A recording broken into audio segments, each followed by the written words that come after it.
The planet Arcadis IV was burning. From orbit, it looked like a field of glowing embers drifting in black space. The sky was still heavy with smoke when Captain Rivencalder stood at the viewport of the Alliance destroyer Helios Doubt. Below, the enemy had landed, millions of them.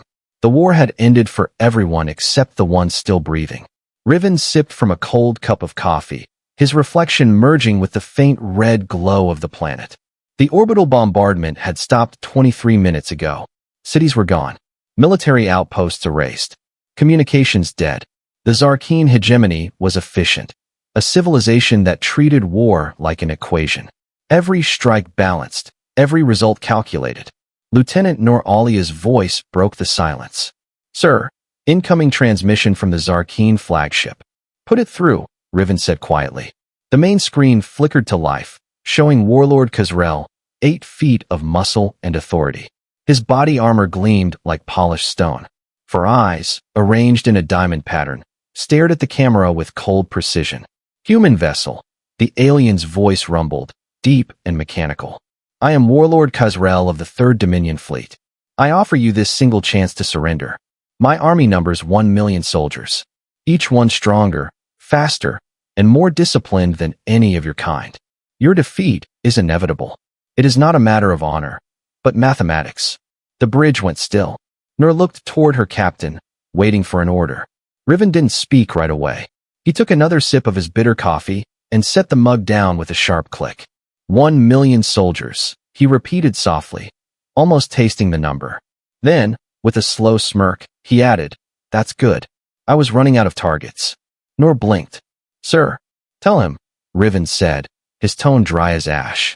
"I have 1 million targets." The alien's expression didn't change, but for a moment, the connection crackled, as if the translator refused to process sarcasm. The screen went black. A stunned silence followed. The crew exchanged uneasy glances. Nur hesitated. Captain, was that wise? Riven finally stood, stretching tired joints that ached from too many campaigns. "Lieutenant, wisdom doesn't win wars. Curiosity does." He moved to the central display. "Bring up the enemy landing zones." Dozens of red dots blinked across the planet's surface, precise, geometric, evenly spaced. The Zarkine were creatures of order. They deployed with ruler-straight symmetry. Every platoon exactly 24 kilometers from its neighbor. Beautiful, predictable, fragile. "Commander Isha Koro," he said without turning. "You wrote the Alliance Manual on Psychological Warfare. Tell me, what's the most complex system in the known universe?" "The brain," she answered slowly. "Or a military supply chain serving 1 million soldiers on hostile ground." Riven nodded. "Exactly. And both fail for the same reason, tiny mistakes." A soft hiss announced the arrival of Chief Mac Wick, dragged up from the brig still sporting a black eye. "You needed someone who knows how to acquire things?" he said, smirking. "I need someone who knows how to make things disappear," Riven replied. Quietly. Mac's grin widened. "That's a language I speak, sir." Outside the viewport, the red horizon of Arcadis IV shimmered like a dying ember. The greatest army in the galaxy was spreading across it, confident and precise. But Captain Rivencalder wasn't planning to fight their army. He was planning to fight their numbers, the system that kept them alive. He leaned forward, eyes narrowing at the glowing map. "They think they're marching toward victory," he murmured. "But they're already walking into a maze. Let's start breaking the pattern." Behind him, the crew of Helios Doubt began to move. Orders whispered.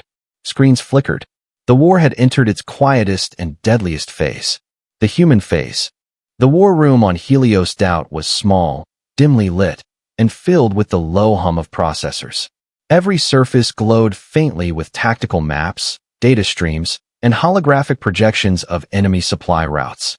Captain Rivencalder stood at the center, his coat unbuttoned, coffee mug steaming beside the console. Around him, his team waited, tense, uncertain, but ready.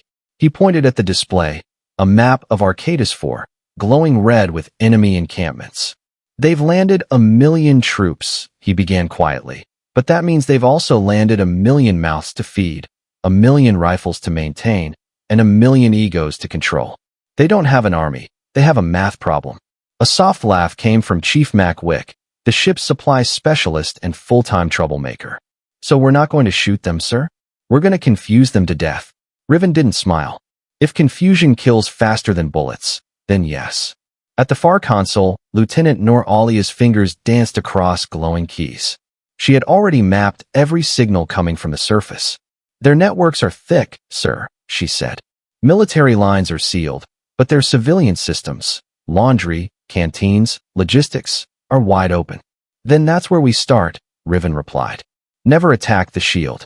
Attack the pattern. Commander Isha Koro leaned forward, her dark eyes reflecting the shifting holograms. They're procedural thinkers. Every order follows an algorithm. Every soldier obeys without question.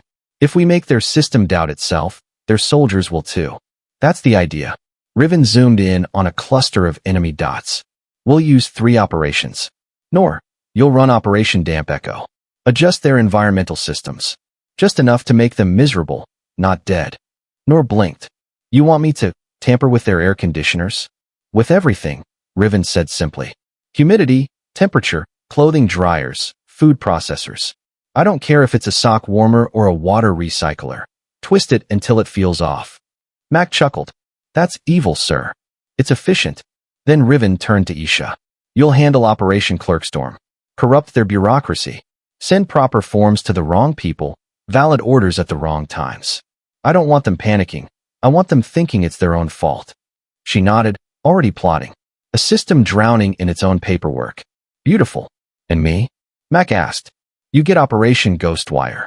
Your drones will borrow small things. Random parts. Spare filters. Anything they won't notice for a few days. He whistled.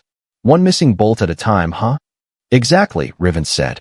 1,000,000 soldiers don't fall because of explosions. They fall because of details. Nur frowned, glancing at the red-lit map. Sir, we're 70 people against a civilization that conquered 3 sectors. If they find out what we're doing. Riven cut her off softly. They won't. Because they're not looking for ghosts. They're looking for glory. For a long moment, no one spoke. The sound of distant engines filled the silence. Then Isha murmured, You're turning the battlefield into paperwork, Captain. He allowed himself a faint smirk. Wars are won by those who control the invisible battles, the ones nobody writes about. Nur finally nodded, understanding. So we don't destroy their army. We just make them destroy themselves. Exactly, Riven said. Let them chase numbers. We'll chase patterns. The holographic map pulsed as new data appeared, Zarkeen supply depots forming a perfect geometric grid across the continent. Predictable. Vulnerable. Riven lifted his mug again, the coffee gone cold. We have 70 hours before the first Alliance reinforcements arrive. If we do this right, they'll come to a planet full of exhausted soldiers wondering why their socks are wet and their orders don't make sense. He set the mug down and looked at his crew, the tired faces of ordinary humans about to wage the strangest war in history. Let's rewrite their math, he said quietly. One error at a time. The lights dimmed, and the ship descended into silent coordination. From orbit, Helios Doubt looked like a flickering star, and below it, the most organized army in the galaxy had just begun to come apart, one invisible thread at a time. The planet's red horizon shimmered like molten glass as Lieutenant Nur Alia sat alone in the dim light of the ship's data chamber. Dozens of holographic windows floated before her, networks, codes, and endless lines of alien script. She adjusted her headset, took a deep breath, and whispered, Let's see how perfect your system really is. The Zarkeen hegemony's networks were a marvel of logic, symmetrical, layered, and efficient. Everything connected to something else, like veins in a living creature. Their soldiers called it the grid, a sacred structure of precision and order. Nur didn't plan to break it. She planned to tickle it until it tore itself apart. Her fingers danced across the console. Accessing maintenance subnets, civilian-grade protocols detected, bypassing authentication. It was almost too easy. The Zarkeen had guarded their military channels like fortresses, but their non-combat systems, laundry control, mess hall refrigeration, oxygen scrubbers, were left wide open. After all, who would attack a washing machine? Nur smiled. Never underestimate a human with boredom and a data spike. In less than an hour, she had rewritten dozens of small routines. The environmental regulators on Sector 12 now read humidity levels as optimal even when they were above 90%. Cooling units cycled slower. Uniform dryers kept just enough moisture to feel clean, but never truly dry. It was invisible sabotage, elegant, precise, and utterly evil. Meanwhile, on the surface, Sub-Commander Vorsk, leader of the 12th Battalion, was starting to notice something strange. His troops' barracks smelled faintly wrong. The air felt sticky. Soldiers complained of rashes and headaches. Supply reports mentioned nothing unusual, but Vorsk's instincts whispered otherwise. He checked his datapad again. The humidity had climbed another 4%, but the system still reported stable conditions. Have the maintenance crews check the regulators, he ordered. They already did, sir, his aide replied nervously. All readings are within the green zone. Vorsk frowned. Machines didn't lie, but this didn't feel like a machine problem. It felt like something was mocking him. Back on Helios Doubt, Nor stifled a laugh as she watched his live reports trickle in through the network taps. He's sweating already, she muttered. Good. Captain Riven Calder appeared behind her, silent as a shadow. Progress. Better than expected, she said, not looking up. I've created a ghost variable. The systems believe the air is perfect no matter how bad it gets. Within hours, their barracks will feel like swamps.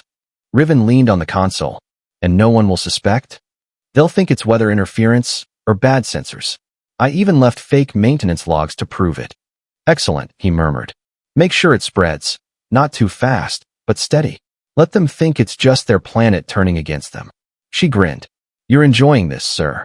He raised a brow. Wouldn't you, Lieutenant? We're fighting a war with laundry and humidity. Meanwhile, Chief Mackwick had his drones crawling through Zarkeen depots, tagging coolant lines and water filters with microresin that would clog them days later. Each change was harmless alone, but together, they formed a slow-motion collapse. Operation Damp Echo is live, he reported, flipping his knife lazily. Their comfort levels will drop faster than their morale. Riven nodded. Good. Make sure they don't die, just wish they could. 3 hours later, across the dusty plains of Arcadis 4, the mighty Zarkeen soldiers began their descent into misery. Boots squelched in damp uniforms. Food tasted slightly metallic. The air buzzed with invisible moisture that made breathing thick and sticky. They were not injured, not hungry, not beaten, just uncomfortable. And that, Riven knew, was far more dangerous. At dusk, Vorsk filed another maintenance request. The fourth in a day. His technicians swore every system was perfect. The sensors, they said, showed paradise. But Vorsk could feel the sweat trickling down the back of his neck. Something was wrong. And worse, he couldn't explain why. On Helios Doubt, Nur closed her terminal and leaned back, satisfied. Phase 1 complete. Riven smiled faintly. Good work. Let them drown in perfection.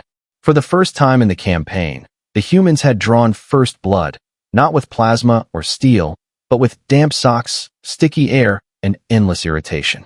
And on that hot red planet below, 1 million alien soldiers began to learn the cruelest truth in war. It wasn't fear that broke you. It was discomfort that never stopped. Inside the Helios Doubt's intelligence deck, Commander Isha Koro stood over a wall of glowing forms suspended in the air, requisition slips, shipment manifests, logistics records. Each one a masterpiece of alien bureaucracy. To the Zarkeen hegemony, every bullet, every ration, every pair of boots existed because of documents.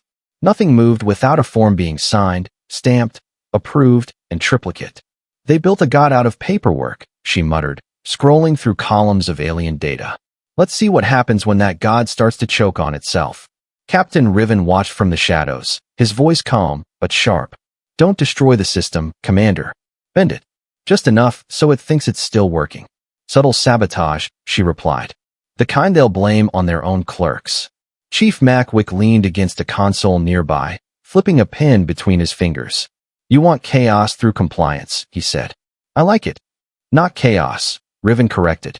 Confusion with receipts. Isha smirked and began typing. Every keystroke sent tiny packets of false data into the Zarkeen networks. But these weren't random hacks. They were perfect. Every request carried the right codes, correct formatting, and flawless authorizations. The system couldn't reject them because they were too real. Soon, supply drones would start delivering the wrong items to the right units, and the right items to the wrong places. A tank division in the northern desert would receive Arctic uniforms. A communications outpost would be flooded with crates of spare boots. An elite assault squad would find its ammunition replaced with maintenance tools, all properly labeled and accounted for. Operation Clerkstorm in motion, Isha said quietly. Every shipment, every inventory check, will still pass inspection. It just won't make sense. Riven folded his arms. That's the point. No one questions a system that's too efficient. On the planet below, Sub-Commander Vorsk rubbed his temples as another shipment arrived. 50,000 rations, flavored for aquatic subspecies? He snapped, reading the manifest. We're desert-born, not fish. The quartermaster shrugged helplessly. Paperwork says it's correct, sir. The manifest matches the requisition exactly. Then find out who approved it. That would be you, sir, the quartermaster stammered, pointing at the signature block, Vorsk's own digital stamp glowing bright blue. For a long moment, the sub-commander just stared. His name, his code, his authorization, everything legitimate, everything insane. This planet hates me, he muttered. Back on Helios Doubt, the crew was enjoying the show. Every intercepted transmission told a new story of bureaucratic breakdown, misdirected convoys, double-booked repair crews, misfiled fuel requests. The Zarkine's prized efficiency was collapsing under its own precision. Lieutenant Noralia peeked from her console, amused. Sir, one of their training divisions just received a full shipment of formal parade uniforms instead of combat gear. Let them march to their doom in style, Riven said, sipping his coffee. Isha leaned back, her eyes glinting with quiet satisfaction. You realize, Captain, we're waging the first war entirely fought with forms and fabric softener. That's humanity's art, he said. We don't outgun our enemies. We outthink them. Meanwhile, Macwick's microdrones were still at work, removing tiny components from supply depots, scrambling barcode labels, swapping shipment trackers. The enemy would see the same supplies moving through the system, but the contents would never match. It was surgical chaos. Invisible, unstoppable. By nightfall, the mighty Zarkine war machine had slowed to a crawl. Supply lines tangled like roots, strangling each other. Commanders shouted over comms, trying to fix problems that didn't exist. And all the while, the humans remained silent. In one intercepted log, a desperate alien logistics officer screamed, "Everything is correct. Every number matches. Then why does nothing work?" On the bridge of Helios Doubt, that recording echoed through the speakers. The crew laughed quietly. Riven only smiled, a thin, tired smile that carried no humor, only purpose. Because, he said, numbers mean nothing when you don't understand humans. The lights dimmed as Isha's console displayed a new alert. Phase 2 successful. Supply integrity, 0% confidence. Riven straightened. Good. We've made them sweat. Now let's make them doubt. Outside the viewport, the red planet shimmered like a chessboard under fire. And down there, the Zarkine weren't fighting soldiers anymore. They were fighting paperwork that fought back. The war was no longer loud. It was quiet, eerily quiet, the kind of silence that meant something vast was breaking apart without realizing it. Inside the Helios Doubt, Captain Riven Calder leaned over the hollow table, studying the glowing lattice of alien communications that stretched like veins across the planet. Every dot, every pulse, represented a Zarkine transmission, the nervous system of their million-strong army. Time for the next infection, he murmured. Lieutenant Noralia nodded from her console. Her fingers hovered over the controls, her eyes reflecting streams of alien code. Sir, their comms network is syncing for a planetary update. All units will receive a firmware patch to correct translation drift. Riven smiled faintly. Perfect. Let's give them a new kind of drift. This was Operation Babel Patch, a linguistic ambush. Nur wasn't changing what the aliens said. She was changing what they understood. She began typing fast, embedding microscopic shifts in syntax, subtle enough to pass all integrity checks. Words would still be correct, but meanings would slide just enough to sow doubt. Advance cautiously could become advance carefully. Maintain formation might turn into hold position. Prepare defenses could be received as do not engage. Each change, by itself, was meaningless. Together, they would turn the Zarkine's perfect coordination into chaos. Patching complete, Nur said after a long breath. They'll never notice until their own troops start arguing about what their orders mean. Riven looked almost proud. Good. Let's make their perfection destroy itself. Meanwhile, on the surface of Arcadis 4, the first signs of confusion began to spread. Inside Sub-Commander Vorsk's forward camp, two platoons stood facing each other, both shouting. The order said move forward carefully, one sergeant barked. No. It said proceed with caution. That means hold your ground until confirmed. Confirmed by who? You. The shouting grew louder. Their officers, trained to obey the letter of every instruction, now couldn't agree on what those letters even meant. In another sector, a convoy commander received two identical transmissions. One said, move at dawn. The other, wait for daylight confirmation. Both bore authentic signatures. Both were correct. He hesitated for hours. By the time he moved, the route was blocked by another column doing the exact same thing, but in reverse. Across the planet, order was breaking. From orbit, Riven watched the madness unfold through intercepted signals. Phase 3 progressing, Nor reported, smirking. They've begun arguing in their command channels. Each one thinks the others are misreading simple words. Language is humanity's oldest weapon, Riven said quietly. And now it's theirs too. Commander Isha Koro leaned forward, observing the data. It's spreading faster than I predicted. Their officers are rewording commands, trying to clarify them, which only makes things worse. Every clarified message creates more variations. That's the point, Riven said. A storm made of words. On the surface, the mighty Zarkeen war machine had turned into a chorus of arguments. Units halted mid-march. Convoys clashed at intersections. Soldiers accused one another of disobedience. Every transmission, every response, made things worse. Sub-Commander Vorsk sat in his command vehicle, drenched in sweat, his face lit by the glow of conflicting orders. Who authorized these contradictory directives? He demanded. Sir, his aide stammered. They all came from headquarters, all verified. Vorsk stared at the screen, his four eyes trembling with disbelief. Verified lies, he whispered. We're fighting ghosts. Back on Helios Doubt, Nor turned to her captain. It's working, sir. But it's spreading too well. Their entire comms web might collapse. That's fine, Riven said. A collapsed network can't coordinate an army. They'll think the planet itself is fighting them. Mackwick chuckled from the corner. So we've beaten them with damp socks, wrong boots, and grammar errors. If that doesn't make it into history books, nothing will. Riven smirked, but didn't answer. His eyes stayed fixed on the flickering planetary display. The enemy formations were unraveling, not from weapons, but from words. Words they trusted, twisted by a human hand.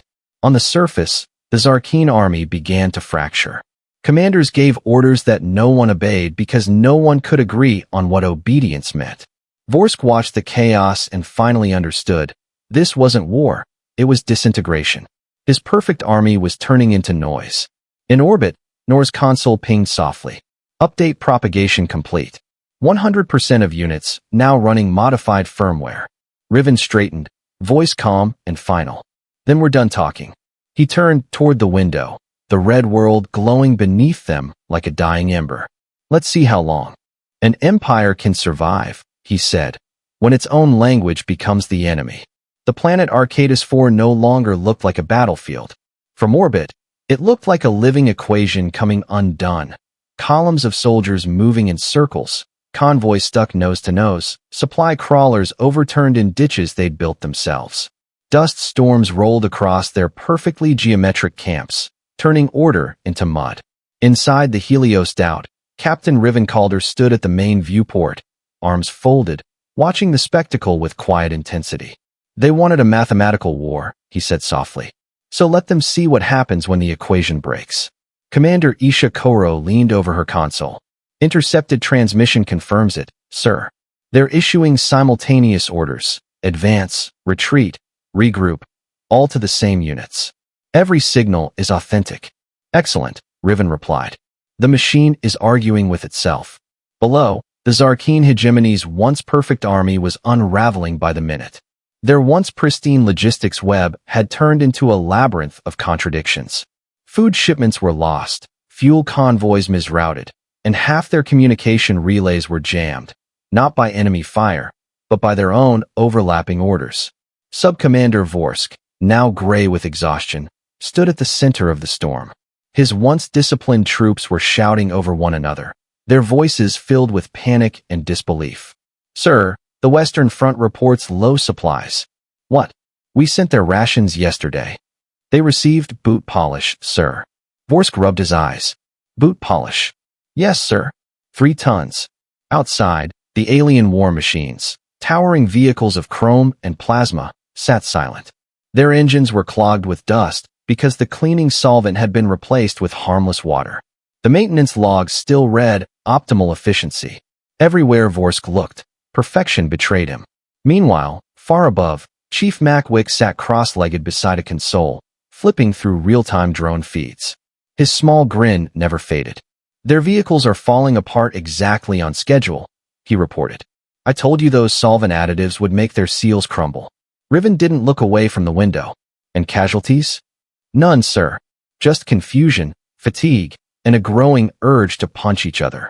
"That's worse than casualties," Riven said quietly. "It eats morale alive." Lieutenant Nur Alia joined in, tapping her controls. "Their medical logs are a nightmare. Every sector is requesting different treatments for the same issues: dehydration, heat exhaustion, skin infections. But every request gets delayed because their forms don't match the new verification codes. So they can't heal," Isha murmured. "They can't fight, they can't eat, and now they can't even talk to each other." Riven nodded. "That's Phase 4 complete." A long silence filled the room, not the silence of peace, but of disbelief at what they'd created. A war with no gunfire. A victory without a single direct strike. Down on Arcadis 4, the Zarkeen morale finally cracked. Whole legions refused to move. Commanders screamed at each other, accusing sabotage, incompetence, even treason. One battalion shot its own logistics unit, convinced they were enemy spies. Another dug trenches to trap invisible infiltrators.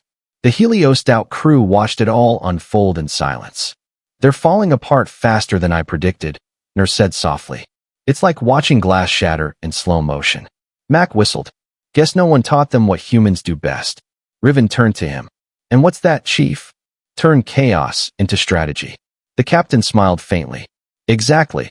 Then a new alarm flashed across the bridge, a massive signature, moving through the canyon belt. "Warlord Khazrel's personal command crawler. He's heading straight for the false base we broadcast," Nur reported. "He thinks he's found our stronghold." "Let him," Riven said. "He'll find ghosts and his own reflection." As the crawler advanced, its escort divisions stumbled behind it. Engines sputtering, navigation systems disagreeing by 50 meters, soldiers tripping over half-broken roads. "Prepare Operation Empty House," Riven ordered. "Make him believe he's walking into a fortress." Nur's hands blurred across her console, launching false power signatures and heat readings into the canyon system. Holographic fortifications shimmered into existence. Illusionary artillery, false shield generators, phantom soldiers moving in formation. "He'll see exactly what he expects to see," she said. The captain's gaze hardened. "Good. Then it's time to let the galaxy's most disciplined army destroy itself, trying to fight shadows." Outside, the desert wind howled across the canyon floors. The Zarkeen crawlers entered the false battlefield, engines groaning, sensors lying, voices overlapping in broken translations. And high above, in the calm dark of orbit, Riven whispered to no one in particular. "Mathematics meets humanity. Let's see who counts better." Below, the first flashes of false combat began. Explosions echoing off stone walls, weapons firing at empty air. The war of numbers had finally reached its absurd conclusion. 1,000,000 soldiers were about to fight a battle that didn't exist and lose it completely. Dawn broke over Arcadis 4 like a wound bleeding light across the red horizon. The air trembled with the echoes of a battle that wasn't real. From the bridge of Heliostout, Captain Riven Calder watched in silence as the planet below descended into pure, organized chaos. The Zarkeen command crawler, the pride of their entire war machine, crawled into the canyon system with all the arrogance of inevitability. Behind it marched columns of exhausted soldiers, their boots caked with mud, their faces streaked with confusion and fear. Their radios spat half-translated orders and static. Their vehicles choked on dust. Their leaders shouted numbers that no longer meant anything. They were an army without a war, still moving, still obeying, but long past understanding why. Visual on the crawler, sir, Lieutenant Nur-Alia reported. Sensors show all weapons armed. He thinks he's found us. Riven nodded slowly. Then let him see what he wants to see. The canyon floor erupted in a storm of deception. Nor's holograms painted the cliffs with false signatures, human fortifications that didn't exist, bunkers glowing with phantom power, soldiers that flickered like ghosts in the smoke. On the surface, Warlord Khazrel barked orders through his translator. All units, full assault. Leave nothing standing. And they obeyed. Plasma cannons roared. Tanks fired at holograms that shimmered, vanished, and reappeared elsewhere. Infantry advanced into open air, tripping over their own supply lines. Within minutes, the canyon became a graveyard of precision. Machines crashing into one another, units shouting contradictory orders, and the mournful sound of the Zarkeen funeral march echoing through the cliffs. A broadcast Nor had looped into their comms. Riven watched from orbit, his expression unreadable. They're fighting shadows, he said quietly. And the shadows are winning. Commander Isha Koro stood beside him, arms folded. Sir, their communications are collapsing. Units are reporting friendly fire. Some divisions are retreating. Others are charging into them. Exactly as planned. Sir, Nur hesitated. Do you ever feel sorry for them? Riven didn't answer for a long time. He just stared at the display, at the red dust swirling around a million soldiers who no longer knew who the enemy was. They invaded a peaceful colony, he said finally. They thought strength was measured in numbers. Now they'll learn it's measured in understanding. On the planet, Sub-Commander Vorsk, pale and shaking, watched the disaster unfold from his medical tent. He had warned them. He had begged for restraint. Now his entire legion was devouring itself in a storm of miscommunication and exhaustion. He turned to his aide. Tell the general, this isn't war. It's a mirror. But Warlord Khazrel wasn't listening. His command crawler systems were overloading. Data feeds contradicted each other. Weapons locked onto friendly beacons. He slammed his fists against the console. Mathematics cannot lie, he screamed. A single word blinked across every screen. Error, undefined variable. And in that moment, the most powerful commander in the Zarkeen hegemony realized he had built an empire on the illusion of control. Within hours, the battlefield went silent. No victory cries. No defiance. Just the soft hum of engines dying one by one. From orbit, Nur looked up from her console. Sir, I'm detecting surrender signals. Multiple. Coordinated across sectors. Riven nodded slowly. Open a channel. The voice that answered wasn't Khazrel's. It was another officer, tired and broken. Human vessel, we surrender. We request permission to withdraw our forces. No conditions. Riven's eyes softened. Permission granted. Leave the planet, and remember, it wasn't our weapons that defeated you. The line went silent. Hours later, the Zarkeen fleet began its retreat. A procession of battered ships limping into orbit, their formations crooked, their morale shattered. In the quiet aftermath, Riven stood before his crew. We just made history, he said, and no one will believe it. Chief Mackwick chuckled. You really think they'll print this in the Academy textbooks, sir? The war won by humidity and paperwork. They'll have to, Isha replied with a grin. We just redefined warfare. Riven turned back to the viewport. The planet below glowed like a dying ember, peaceful at last. The greatest victory, he murmured, is one where no one has to die to see the truth. A soft alert pinged, a transmission from Alliance Command, confirming reinforcements had arrived. Relief flooded the bridge. Riven exhaled slowly. Tell them Arcadis 4 is secure, he said. And make sure someone saves the data logs. Nur smiled. For the report. For history, Riven said. And for the next species that thinks they can outnumber humanity. He raised his cup, now filled with real coffee, not the recycled sludge from before, and whispered almost to himself. An army marches on its stomach, they say, but it surrenders when its socks are wet. Outside, the last Zarkeen warship vanished into hyperspace. And for the first time in 1,000 years of galactic conquest, silence returned. Not the silence of defeat, but the quiet sound of a civilization realizing it had finally met a species it couldn't quantify. Humanity had taught the galaxy a new lesson that day. Not every war is won by force. Some are won by flaws.